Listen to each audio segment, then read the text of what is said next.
Hi everyone, welcome back. So in our previous tutorial, we understood how do we open an Excel worksheet. So now in this tutorial, let's try to understand something more about ribbons and exactly how your worksheet looks like and what are the different parts of it are called. So let us first start by file. Okay, so coming to file. So once I click on this option, let's see what I find over here. So you can see there are different options which are listed over here. We have option for information, new is for opening a new worksheet. Okay, then you can save the worksheet, you can print it, you can share it, export. There are various options, and with respect to account also there are various options, like you want to change your account settings or something, you have the option for that too over here. Okay, so I'm not going to go into details of files, so just wanted to let you know that these are the various options which are present once you click on file. Let's come to one of the cell over here. I'm going to teach you in next tutorial what we exactly mean by cell. Okay, so can you see the status bar over here? It's in ready mode. So what does it mean? It means that you can start typing in your Excel worksheet. Okay, so since it is in ready mode, I have written Excel over here. Now can you see? Once I double click in this cell, again I'm going to show you this in detail. Just wanted to show you what the status bar is. It means that I'm trying to edit my cell. So it's now in edit mode. Once I click on enter, I'm coming to the next cell, and can you see again the ready status bar is now visible over here. Okay, so this is about the status bar. What do we see over here? Okay, so this is called as a toolbar with which I can scroll sideways. Okay, so if there are many sheets and you want to scroll, you can do it with this toolbar. And for scrolling upwards and downwards, I am having this scroll bar. So can you see the scroll bar over here? This can be used for scrolling upwards and downwards. Okay, so since we were talking about the ribbons, and when I started this tutorial, I told you that we are going to learn in detail about ribbons. So let's try to understand what are ribbons now. Okay, so can you see this area over here? This entire thing is called as ribbon. So home, insert, page, layout, formulas, these are various tabs within the ribbon. Okay, so these are various tabs which are given. So coming to the home tab, let's first try to understand what the home tab is. So home tabs again has different categorization. So once I click on home, you can see subcategories for clipboard, for font. Okay, so this is for font. For alignment, we have different options written over here. Again, same thing goes with number. We have different options over here for styles, cells, and editing. So there are various subcategories which are present within the tabs of the ribbon. And again, let's come to one of the subcategories. Let's take this first one only. So within this clipboard, we have these groups, okay, which are present. Individual functions which we can use for editing our worksheet. For font also, we have various groups which are present. Okay, so let's say for font, I want to explore some more functions. So how can I do it? So for that also there is a solution. We have this, can you see this small dialog toolbox over here? Okay, so it has additional font settings. Okay, so let's click on this. I have clicked on this, and now these are all the format cell functions which are present. For example, we have something for number formatting. So this basically is the different types of formatting that you can apply to the cells. We are going to see this also in detail. So let's just try to find out what are the different options available for your font. Okay, we can do something with respect to the alignment. We have horizontal, vertical alignment, various options for text control, text direction are present. Coming to the font, there are different font size. Currently, we have Calibri body which is selected, which is displayed over here.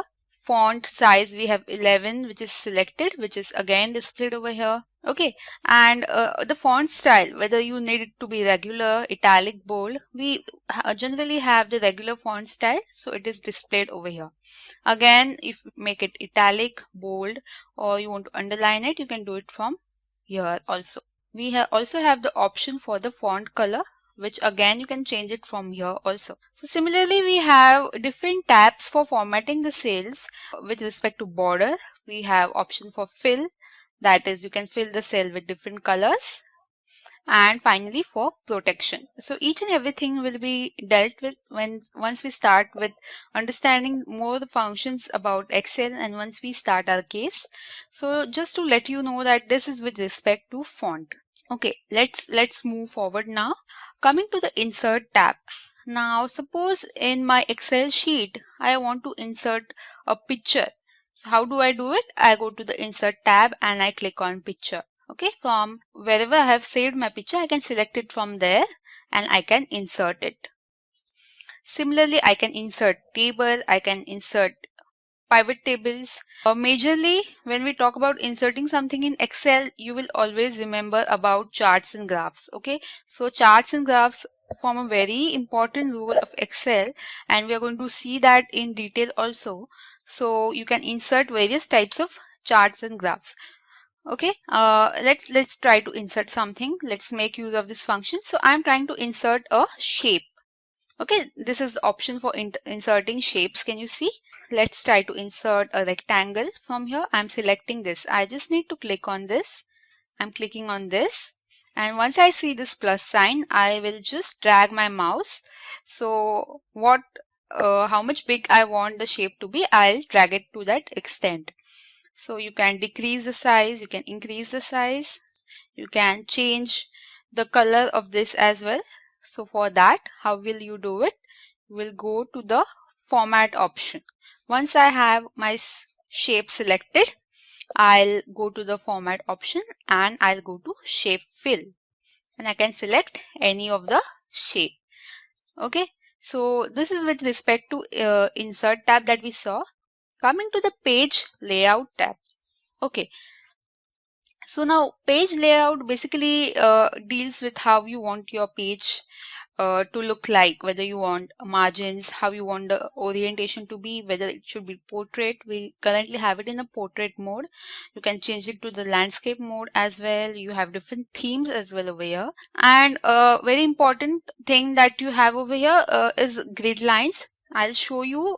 We currently have view option as checked. So let's see what happens if I uncheck it. Can you see all the lines are now gone? Okay, so again, this is one form of formatting your worksheet.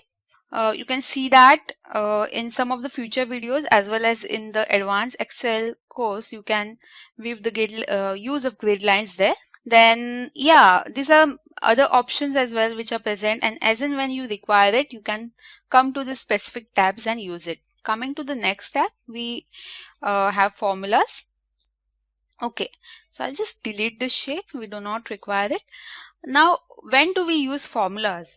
So if you have a lot of numbers and you want to analyze something, you want to use different formulas, you can come to this specific tabs. Okay, so AutoSum formula. AutoSum generally means that sum is wherein you add something. AutoSum is a direct function of Excel which will help you to AutoSum whichever numbers are present in your Excel sheet. You can also have recently used formulas. What do I mean by recently used? As in, I have used some formula before, so you do not want to get into hassle of looking at again and again. So you can just click on recently used and make use of whichever formulas you want to. You also have the categorization for financial formulas. Okay, so these are various types of financial formulas that are present. For example, coupons and for duration. So different types of formulas, financial formulas are present in this category. Logical formulas, very interesting and very useful. Okay, we are also going to see some of these formulas. If formulas we're going to see in some of the future tutorials. So logical formulas are all present over here. Then we have formulas with respect to text, date and time. Date and time formulas, yeah, again, they are very useful. So you can check these formulas as well. lookup and reference, math and trigonometry, and more functions. When we come to more functions over here, you will see there are various statistical formulas, various engineering formulas, cube formulas. So all different categories of formulas are present. So basically Excel will give you a lot of different options when you come to formulas, and these are, I must tell you, quite handy for formatting and editing your worksheet. Okay, coming to the next tab, that is data tab. Now data tab we generally use when you are sourcing your data from somewhere. Maybe it is from Access or from web. You can use the data tab. There are various functions which are present. You can sort your data, okay, from A to Z or Z to A. You can alphabetically sort your data. You can filter your data. There's something also called as what if analysis. Now in the basic Excel 2016 course, we are not going to discuss it because it's a advanced formula. So if you have registered for advanced Excel course, you will find the use of this formula. Again, a very handy formula.